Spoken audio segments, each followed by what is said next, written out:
Sen, comment po natin sa nangyayaring discord between the President and the Vice President. Ay nako, ipagdasal na lang natin silang lahat. Tama po si Father.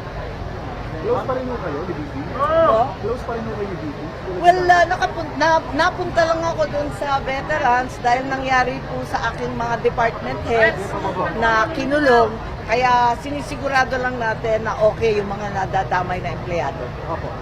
Thank you. Senator, ano po yung reaction niyo po sa sinabi po ni VP Sara na ang kanila daw po yung may takanado po ng pagkatay kay Nili Aquino? Ay, nako, hindi muna ako nakikinig. Kaya nga, nagdeklara ako na nung una pa.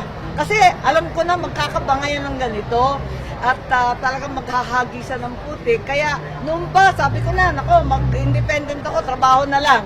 Dahil ayoko masali dyan.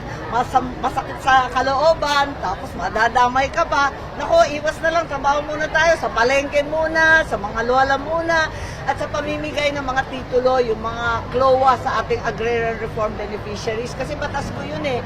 Kaya tuwan-tuwa ako, nabibigay natin yung mga titulo matapos ang 5 dekada mahigit ng land reform. Sa wakas, mabibigay na ng libre, wala ng utang, zero balance na ang ating magsasaka.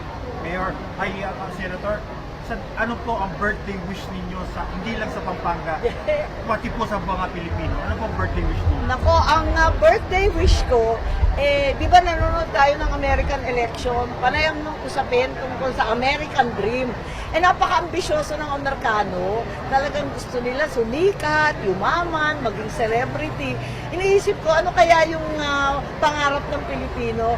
Ang pangarap natin, napaka-simple, napaka-payak.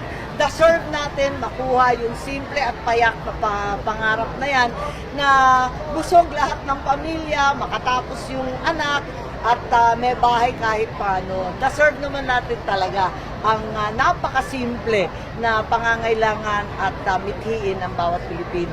So tuloy-tuloy, deserve natin the service. Ayun. Senator, ano po tingin niyo dun sa sa pending impeachment po kay Sara?